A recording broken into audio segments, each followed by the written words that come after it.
Fala pessoal, tudo bem com vocês? Eu sou Valéria Baptista e você está sintonizado no canal da Cloud. E hoje, dando continuidade à nossa série de vídeos sobre as Z104 Azure Administrator, vamos fazer um módulo de revisão com perguntas correspondentes aos módulos 3 e 4 para garantir que o seu conhecimento está 100% e nós podemos avançar para o próximo nível. Então, vem comigo para o conteúdo. E agora é o momento da gente testar os nossos conhecimentos, então vamos começar a nossa revisão dos módulos 3 e 4.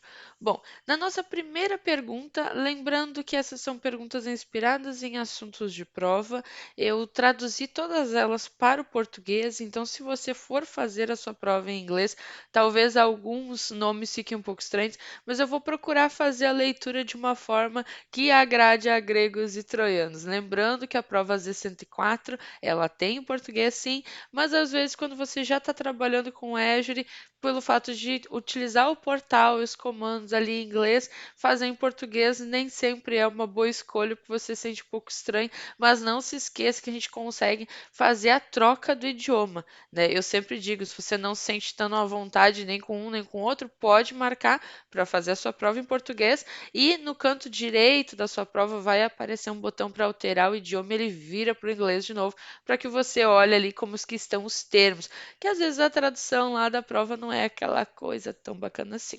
Nós vamos então olhar aqui as nossas questões. Primeiramente, você tem uma assinatura do Azure chamada Subscription 1 e ela contém um grupo de recursos chamado RG1. O RG1 contém recursos que foram implantados usando modelos. Ó, vamos lembrar dos modelos, nossos ARMS. Você precisa visualizar a data e hora que os seus recursos foram criados no RG1. Aí aqui ele está dizendo que lá nas assinaturas você vai procurar a assinatura onde foi implantado e vai clicar em implantação programática, e se isso atende ao objetivo sim ou não. Atenção para esse modelo de questões, porque perceba que ele só lhe dá essa opção. É ou não é? Quando a gente tem assim provas nível associate para cima, é muito comum que você tenha questões de sim ou não. Pequeno detalhe: a questão de sim ou não não vai liberar aquela revisão para você olhar o conteúdo depois. Você precisa responder ela agora. Né? Não tem como correr. O que, que acontece? Geralmente, nas provas, a gente tem três questões idênticas e a gente só vai ver a troca nessas duas últimas linhas aqui, da solução. Ou seja, você vai olhar, aquilo pode fazer sentido, não fazer sentido, ficar no talvez, mas você precisa responder naquele exato momento. Por que isso? Porque a próxima questão, ela vai ter o mesmo contexto e só vai mudar isso aqui. Apenas a solução. Então, se você conseguisse marcar ela para revisão, que seria, né, muito bom por sinal, você iria para a próxima olhar. Ah, não, mas pensando bem, essa aqui é a resposta certa. Aí você voltaria e já teria uma ideia, né, para trocar ali a opção que você tinha marcado. Então, lembrando, questões de sim ou não, você precisa responder na hora, não dá para marcar para revisar. Vai mudar, né, de prova para prova, quantas questões vai ter. Se eu não me engano, na minha prova teve 6 questões de sim ou não. E daí é 3 questões referentes a uma coisa, 3 questões referentes a outra. Eu trouxe esse modelo aqui para que você já tenha uma ideia de como isso se comporta. Nesse caso, a resposta para essa pergunta é não. A gente não vai em assinaturas, a gente não vai em implantação programática, coisa nenhuma. Inclusive, eu vou trazer aonde que a gente valida isso. Mas essa resposta aqui não faz nenhum sentido. Vamos para a próxima. Mesma coisa, você tem a assinatura, chamada Subscription 1, tem o grupo de recursos, tanana, solução. Na Blade RG1, ou seja, lá no Resource Group, você clica em Script de automação. Essa aqui é para você ficar na dúvida, porque, bom, eu estou procurando um modelo, ele diz que eu vou lá no Resource Group, eu preciso ver o que, que foi implantado, eu olho o script de automação. Essa aqui está com uma carinha de que pode ser que seja a resposta correta, só que, mais uma vez, não, não é essa a resposta correta. Vamos para a próxima. Mesmo contexto, você tem assinatura, você tem um grupo de recursos, você precisa ver o que foi implantado. Agora vamos ao detalhe. Na Blade RG1, ou seja, no Resource Group, você clica em implantações. Eu até coloquei o termo aqui quando você está utilizando em inglês, que é o deployments. Tudo aquilo que é criado dentro do Azure, lembra que a gente não consegue criar nada, eu sempre brinco, voando, não se cria nada voando. A gente precisa colocar isso em um Resource Group. Quando a gente cria algo, não importa se você faz pelo portal, se você faz pelo PowerShell, pelo Terraform, o item que você utilizar para criar. Da onde vem não faz diferença para nós. O importante é que eu preciso sempre direcionar a criação para um resource group, né? A partir do momento que eu estou criando algo em um resource group, ele vai fazer o registro, né, literalmente de quem e quando, né, fez essa criação, e sim, nós vamos identificar isso em deployments. Por exemplo, se você tem um resource group aí no seu Azure e agora abre o seu portal, vai lá na guia da esquerda, procura por settings, né, configurações, e o primeiro item é o deployment. Pode ver como ele tem uma setinha subindo, é quando a gente está fazendo a implantação. Então, aqui sim, dentro da subscrição, você vai lá no Resource Group, você vai em Settings e em Deployments, que você vai identificar quem realizou a criação, a implantação daquele item que você está procurando. Então, fique atento para esse tipo de questão, porque eles sempre aparecem nas provas das 104. Então, geralmente são 3 perguntas de sim ou não falando sobre o mesmo assunto e só troca a solução. Aí você tem que estar atento, porque geralmente uma é verdadeira, as outras 2 são falsas. Isso não é uma regra, mas a gente percebe muito pelo ensino de conversar com outros colegas que já fizeram a prova. Então, fica essa dica. E vamos para a nossa próxima questão, pergunta número 4. Você tem uma máquina virtual do Azure chamada VM1 que executa o Windows Server 2019. Até aqui não disse nada com coisa nenhuma. Vamos lá. Você salva VM1 como um modelo chamado Template1 na biblioteca do Azure Resource Manager no ARM. Você planeja implantar uma máquina virtual chamada VM2 de template. O que você pode configurar durante a implantação do VM2? Aqui na dúvida, você pode pensar, mas eu posso manter o nome, por exemplo, do usuário, do administrador, sistema operacional, tamanho, né, da máquina, o que que eu posso configurar durante essa implantação? Lembre-se sempre que tudo aquilo que é criado dentro do Azure precisa estar em um grupo de recursos. Aí você vai se lembrar qual que é o ponto crucial. É um detalhe que parece assim um pouco simples, mas pega muito na dúvida quando a gente está fazendo a prova. Pergunta 5. Você tem um grupo de recursos chamado RG1. RG1 contém uma conta de armazenamento do Azure chamada Storage Account 1 e uma máquina virtual chamada VM1 que executa o Windows Server 2016. Isso aqui não me diz muita coisa. Storage Account 1 contém os arquivos de disco para VM1. Você aplica um bloqueio Read Only, agora sim, somente leitura para o RG1. O que você pode fazer no portal do Azure? Bom, vamos voltar, né, o pensamento à parte de lock, que é os bloqueios. A gente pode ter o bloqueio de delete e o bloqueio de read only, ou seja, somente leitura e o bloqueio de delete. O que que eu consigo e o que que eu não consigo fazer com isso? Lembrando, o bloqueio de delete me permite tudo menos deletar as minhas informações, os meus recursos que estão no Resource Group. Se eu levo os meus itens para um outro Resource Group, eles não levam isso com eles. Eles vão herdar do Resource Group, mas eles não vão carregar com eles aquele bloqueio, tá? O bloqueio de read-only, ele parece ser simples quando a gente olha, mas ele se torna bastante confuso com as opções quando a gente está fazendo a prova. Primeiro, se você tem uma máquina e um resource group e você aplica um bloqueio de somente leitura, você não consegue bloquear essa máquina no modelo ligar-desligar. Você não consegue parar essa máquina. Se ela está ligada, ela vai continuar ligada. Se ela está desligada, ela vai continuar desligada. E essa que é a questão. Outra coisa, se eu vou fazer uma operação de carregamento de dados, eu vou estar escrevendo o destino, então eu não vou conseguir carregar informações para lá. E um outro ponto que gera muita polêmica. Você pode fazer um laboratório, acredito que na aula a gente até comentou sobre isso, criar um research group, cria um storage account, tá? E depois você vai lá e no research group, ou até mesmo direto no storage account, coloca um bloqueio de somente leitura. Volta lá e tenta olhar as chaves do seu storage account. Ele não permite. Ele diz que se você fez aquele bloqueio, você não vai conseguir, você precisa tirar aquele bloqueio de somente leitura. Aí você pensa assim, mas eu só quero ver as chaves. Beleza, eu quero ver as chaves.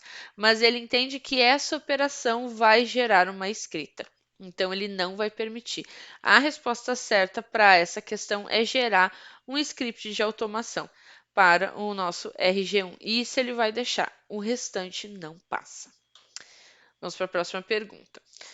Esse aqui é bastante comum, essa pergunta, e o pessoal sempre confunde. Nesse caso aqui, já batendo o olho a letra A e a letra D. Você cria uma conta de armazenamento do Azure chamada Contos Storage. Você planeja criar um compartilhamento de arquivos desta data. Os usuários precisam mapear uma unidade de compartilhamento, né, para executar no Windows 10. Qual porta de saída você deve abrir entre os computadores domésticos e o compartilhamento de arquivos de dados? Aqui nada mais é que criar um storage account na nuvem, subir um files e tentar executar isso nas suas máquinas domésticas. Até eu comentei na aula que eu nunca consigo fazer isso em um laboratório para o meu computador, por exemplo, porque bloqueia na operadora. Mas enfim. Nesse caso, qual que é a porta que nós precisamos garantir que esteja liberada?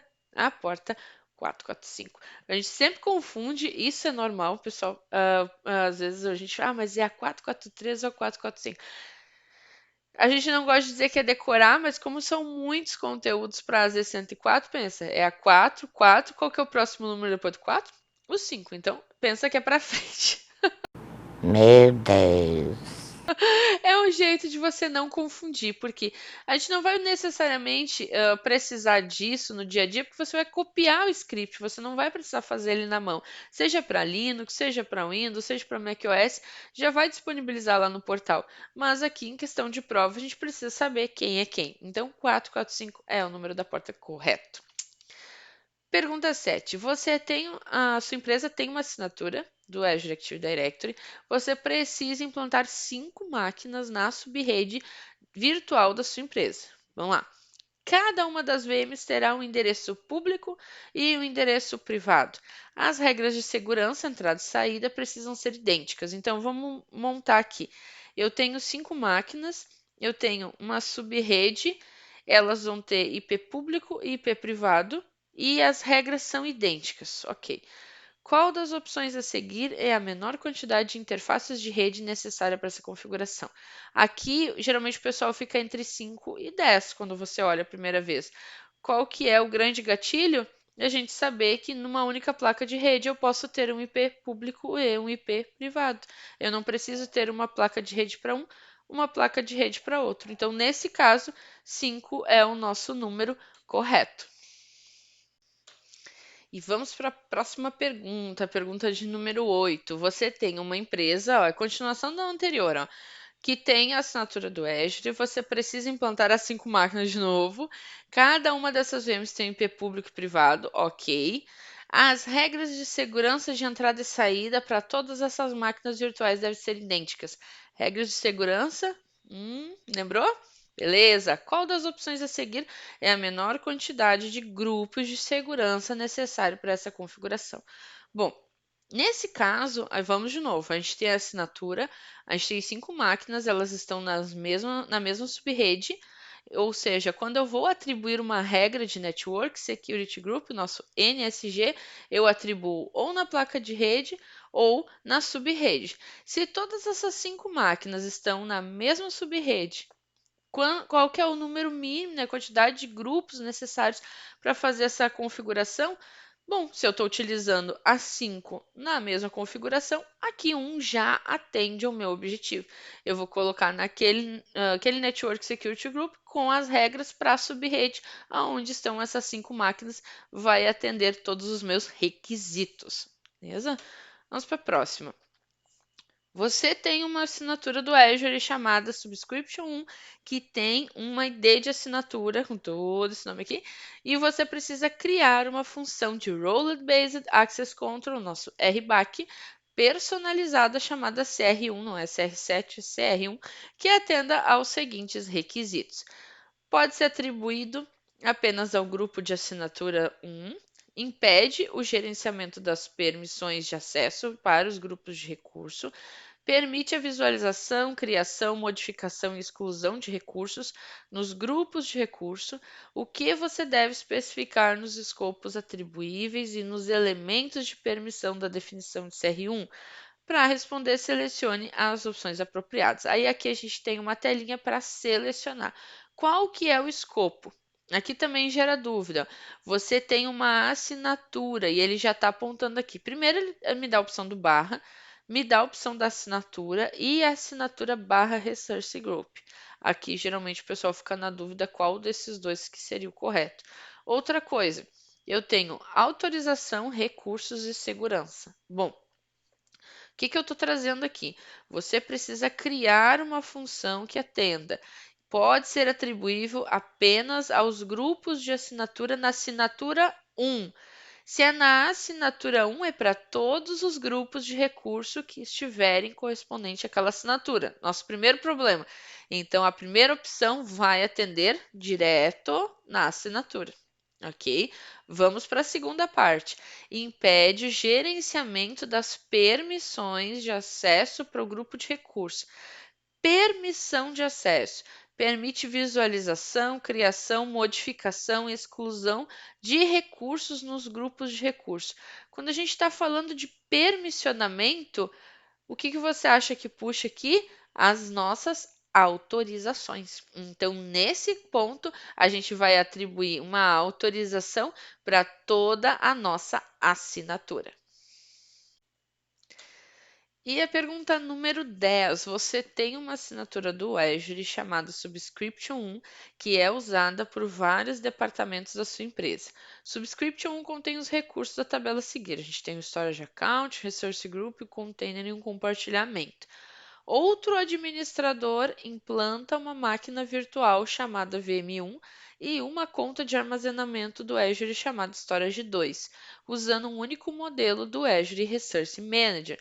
Você precisa visualizar o modelo usado para a implantação. De qual blade, né? Ele não está perguntando da configuração específica, qual que é o botãozinho, mas sim qual blade que eu vou visualizar o modelo que foi usado para a implantação. Lembra as nossas 3 primeiras perguntas. Então, aqui, eu vou olhar na VM? Não. Eu vou olhar no container? Não. No armazenamento? Também não. Aonde eu vou ver o deployment vai ser no Resource Group. Lá eu vou ter todos os dados correspondentes aos logs de evento que foram criados, né? Criados, excluídos, alterados, tudo aquilo que foi realizado para aquele Resource Group. Então, esse é o tipo de questão que costuma cair bastante relacionado ao conteúdo que a gente viu nesses dois módulos 3 e 4. Pessoal, chegamos ao final do nosso vídeo. Gostaria de agradecer a audiência de vocês e já deixar engatilhado aqui que o nosso próximo módulo vai falar muito sobre conectividade intersite. Como que nós vamos fazer a conexão dos nossos workloads no nosso ambiente de trabalho atual com o Azure. Então eu espero vocês no nosso próximo módulo, módulo 5, complementando aí mais uma parte do nosso conteúdo da Z104. Então, até lá. Tchau, tchau.